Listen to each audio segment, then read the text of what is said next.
From the station working for you, this is WRTV News at 7, streaming now. Thank you for joining us. I'm Amanda Starantino.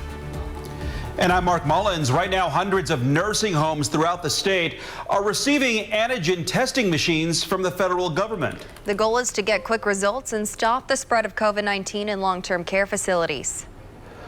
But WRTV Investigates has learned the machines aren't exactly a magic bullet.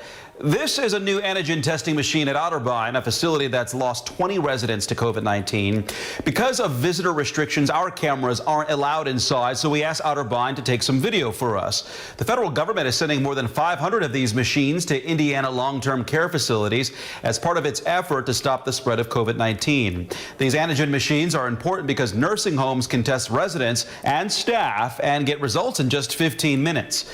Nursing homes say that while the machines are accurate in identifying positive cases, they're only about 60 to 80% accurate in identifying negatives. It's one extra piece of data. The machines are certainly better than having nothing at all.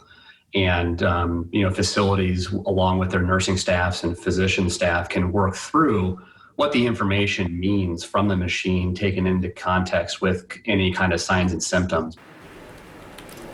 State health officials say if a resident or worker is showing symptoms or has been in close contact with someone with COVID-19, the nursing home should follow up with a PCR test, which detects the virus's genetic material. Another challenge, the federal government only sent a small number of supplies to run the machines, so now nursing homes are trying to use their own vendors to get supplies. Today, the State Department of Health confirms 1,499 additional cases of the coronavirus. That's the most reported in a single day in Indiana since the start of the pandemic. The health department says one reason for the increase was a new onboarded lab and corrections to a lab reporting error. The state also reports 17 additional deaths. WRTV is working for you ahead of the general election. Record voter turnout is expected in November, and time is running out to make sure you'll be able to cast your ballot. A nonpartisan organization is trying to make registering to vote easier, and WRTV's Cornelius Hawker found out how. These three people, Amy Culver, Justin Floyd, and Lindsay Bledsoe, are behind the nonpartisan group Go Vote Indy. They talked to me about why they're working hard to make sure voting is easier for everyone. I think right now, where people are demanding change on so many levels, there's no more direct way to do that than to be registered to vote. The trio met at social justice rallies that took place over the summer.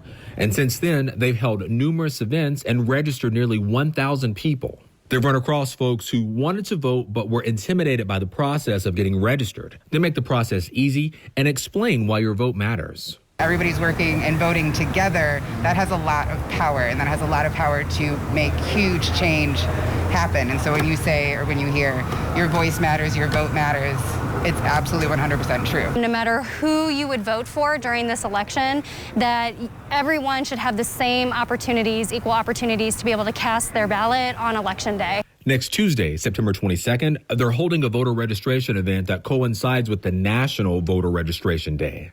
We just basically want to celebrate our right to vote and basically bring the community together. Once registration closes October 5th, the focus turns to educating voters and making sure barriers that were in place for the primary election in Marion County don't keep people from casting their vote in the general election. People were waiting in line for hours at a time, up to 3 hours.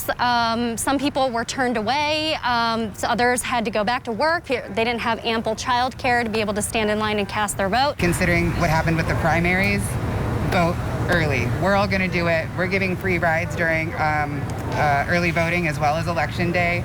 Three people, all from different backgrounds, who were strangers 4 months ago, are now working together to make voting accessible for everyone. Working for you, Cornelius Hawker, WRTV. The registration event this coming Tuesday starts at 6 p.m. at the Hi-Fi Annex on St. Patrick's Street. To vote in November, you must register by October 5th. To vote by mail, you have to request a ballot by October 22nd. And we want to help you this election season with WRTV's Vote in 2020 digital section. You'll find everything you need to know there, including who's on your ballot, where you can vote and when, how early voting works, and what mailing in your vote looks like. Keep a tab open at WRTV.com/vote in 2020. Transitioning into adulthood can be scary for anyone, but it's especially daunting for young people in the foster care system as they approach 18. WRTV's Stephanie Wade shares the critical resources that the Department of Child Services wants foster families to be aware of so foster kids can continue to lead productive lives.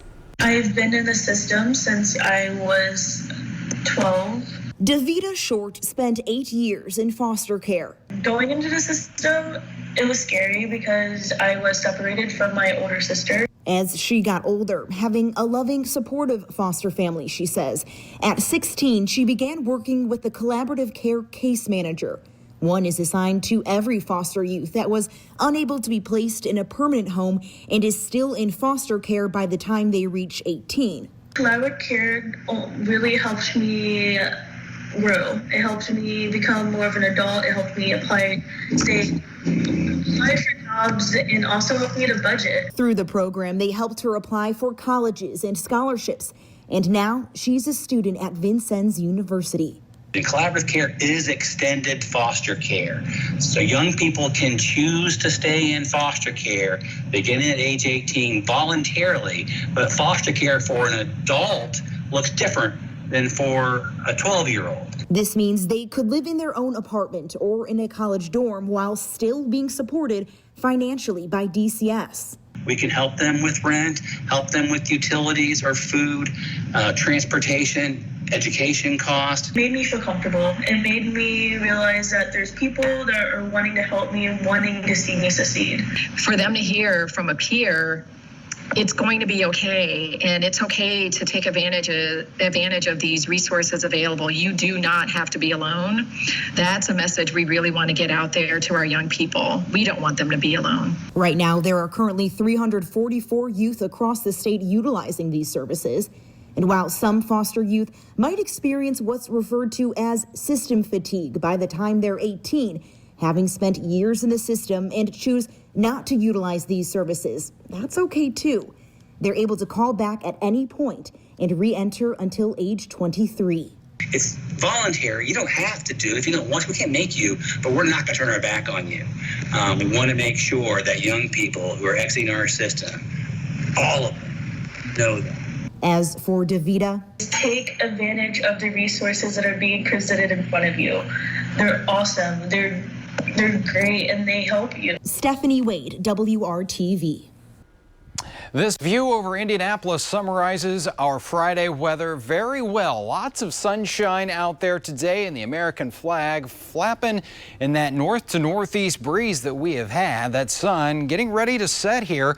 Temperature 64 degrees in Indianapolis, 60 for you already in the Kokomo area. You will be chilly tonight. Could even have temperatures down into the 30s. But there's that breeze. It is still coming at us around 10 to 15 miles per hour, even close to 20 miles per hour in the Columbus area. Now with sunset, I do think the winds relax a little bit, but high pressure over Wisconsin, that's going to be taking hold of our weather pattern right on through the upcoming weekend. So that keeps our weather very quiet. It does get chilly here this evening. We're at 57 degrees already by 9 o'clock, so you might want to take that jacket if you're heading out. Sun sets here at 7:48. We got several mornings in the 40s. We'll detail a warm-up coming our way in a few minutes.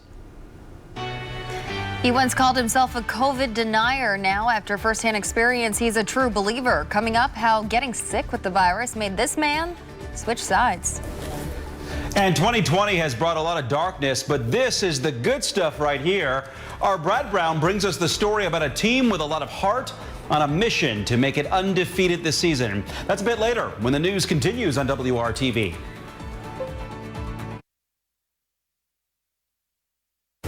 Welcome back. A man who did not think getting COVID-19 would be a big deal says he wishes he could go back in time. He got sick in June and is still recovering. He told Alexa Liaco what he'd do differently if he had known he'd end up on oxygen. It was a warm June night in Arizona. Scottsdale bars had just reopened after quarantine when Jimmy Flores got a call from some friends. They said, yeah, it's really busy. Come on through. The group went out to dinner, then stopped at a bar. There was about, 150 to 200 people there. We had our little table, and it was close proximity. Flores says he didn't wear a mask or social distance like most others at the bar. The bar didn't have enough cups to serve for everyone there, so we got impatient waiting for cups and decided to just drink, and share shots. COVID-19 had shut down much of the country, but on what seemed like a typical night out, Flores wasn't thinking about the virus. Before this was happening on the East Coast, like New York or, all these other major cities, we were like, yeah, I guess it's going on, but, nothing's happening here. I was like, I'm young, I feel like I'm invincible to this. I don't think I'm gonna get it. 48 hours later, that changed. I woke up in the middle of the night with, my body was sweating. I had 103 fever, and I'm like, I'm really sick, really, really sick. Flores tested positive for COVID-19.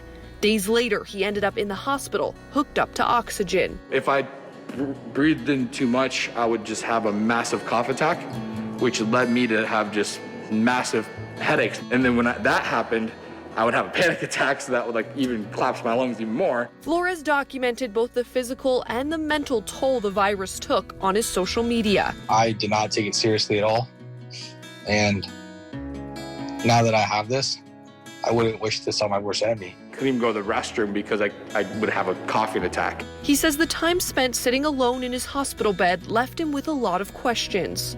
What is this thing? Why can't I breathe? Is the hype really real? Because during this time, I didn't know anyone that had COVID. Unfortunately, cases like Jimmy's are more common than you'd think. One study found that more than 5,000 people landed in the hospital and more than 800 people have died across the world from COVID-19 because of misinformation about the virus. And that misinformation can come from anything from reading an online article to rumor and stigma in your community. Especially in America, right? We're a unique country. We're very individualistic here. Jimmy is still documenting his recovery to encourage others to sift through the misinformation online. I actually spoke with doctors that were next to me, and I was in the trenches at the hospital, and I asked a lot of questions, right? And I trusted what they had to say because I survived. Flores says he's had several commenters consider wearing masks or changing their behavior after seeing what he endured, but it hasn't all been positive. I was getting hate mail and I was getting love mail. Despite all the opinions and misconceptions about COVID-19, Flores lived it, and he says he will now live to help others avoid his same pain. I don't have any regrets, right? If I would have never gone through that experience, then I would have never had the ability to help other people, thousands of people around the country, change their mind. I'm Alexa Liaco. It's the first chance IndyCar fans will get this year to get inside the track and be part of the action. Coming up, how the Speedway still plans to keep measures in place to make it safe.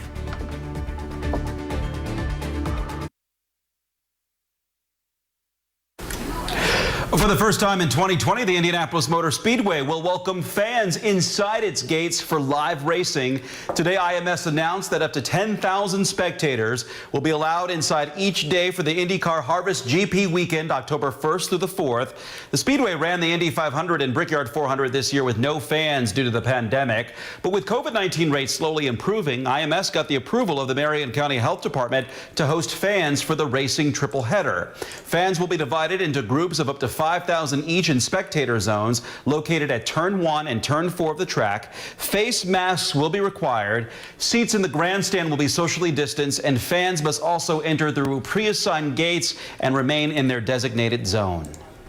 And hopefully for race day, we'll have some similar weather to what we enjoyed today. That sun is still shining on the Circle City. Looks good, doesn't it? We're going to see a lot more of it in the days ahead. So make sure the sunglasses are with you each and every day here as we go through the extended forecast. 64 degrees right now. That humidity so low out there at 29%. Feels very comfortable with that north breeze at 12 miles per hour. But yes, it will start to get a little bit cool. In fact, winning the race into the 50s this evening. Richmond, you're at 59 degrees. Everyone else still holding in the 60s. 62 in Greencastle and Bloomington coming in a pair of 6s on the thermometer. But look at how quickly those temperatures are going to fall this evening now that that sun is setting. We're at 57 degrees here at 9 o'clock. We'll be into the 40s as we get to 3 a.m. And I think some locations will actually drop down into the 30s. 39 degrees in Lafayette Saturday morning. Same for you around Muncie. And as we get into Peru, Kokomo, around 37 degrees or so. though, and that is the area where we do have a frost advisory. The first one of the season here, as we've really changed things up after those highs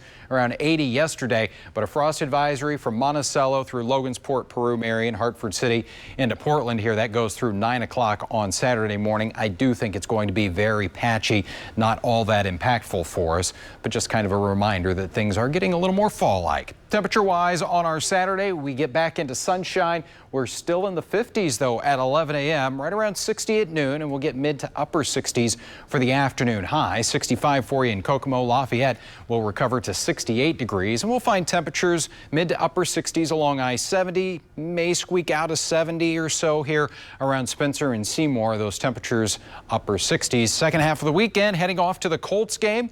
We've got some more nice weather there. After a cool start, once again, temperatures in the 40s, but that sunshine will start to rally those temperatures, getting back into the lower 70s, and that's part of a warming trend in the 7-day planning forecast. Notice that as we get into Monday, more sunshine, temperatures in the 40s to start the day, 75 by the afternoon. We'll actually get to around 80 degrees here the middle of next week. And what you notice, your yard's probably dry now. It is going to stay that way right through next week. We're not expecting a drop of rain, Amanda. Looks good to me. Thanks, Kyle. In high school football, coaches and players are doing their best to handle big changes during the pandemic. This as North Central sees its best season in more than 2 decades. As Brad Brown shows us, every day on the field feels like a bonus for the Panthers. Consider for a moment, this team very nearly did not have a season at all. It was pretty hard because we had got in for like a week, and then all of a sudden we just had to stop. It's kind of out of nowhere, like left field. So it was just hard, just sitting, waiting for the news. And now they're taking advantage of every moment in front of them. Every day we're going to take it as our last day, especially for us. We didn't have a summer. A lot of teams had a summer. We didn't have a summer. And so we take that as every day as our last day. And so we're fighting to drive and fight every day. The North Central Panthers have won their first 4 games. That's the program's best start in 22 years. But back in mid-July, the Washington Township School Board shut down sports entirely. Just 1 week into summer practice, it looked like there would be no football for these guys. If you were a senior on our football team, it was, and football meant a lot to you, and it was something that you may be going on to college to play, it was very difficult for them. It was a time for us, like, okay, we're still going to work, like, everybody do their own workout routine and everything like that. So just in case, we do have a season, we're prepared for it. 3 weeks later, it was back to practice. Go! Okay. A ton of time lost, but the Panthers never lost their focus. The kids that needed it, they were there doing it. And, we've got some good senior leadership. And, again, it was just keeping the faith, and it's paid off. They've already racked up an overtime win over Hamilton Southeastern, their first win over Warren Central in 21 years, and a gritty W in a battle against Lawrence North. We take that every game and use that as a mentality to, ball out and just relentless, just do everything and be there for each other because you're family, you're brothers. Big playmakers on both sides of the ball and a ton of energy. All of it coming out every day they hit the field. I mean, we're all happy flying around, so it's good energy this week. Code Red defense, that's what we call it. So it's just a goal. We all been with each other since forever. We've all played with each other. A lot of us played since we started since sophomores or juniors. So our chemistry is very well, and we know we have that mentality we got to go. I'm just happier than heck that we are out here because there were a lot of people didn't think we'd get through week 2. And here we are heading to week 5, and I'm glad it's worked out safely. North Central gets their toughest test this Friday with a trip down to face top-ranked Center Grove. But the Panthers have won the last 2 matchups against CG. It's one of a trio of matchups featuring ranked teams this week. Join us for Week 5 high school football coverage tomorrow night at 6 and 11. Brad Brown, WRTV Sports.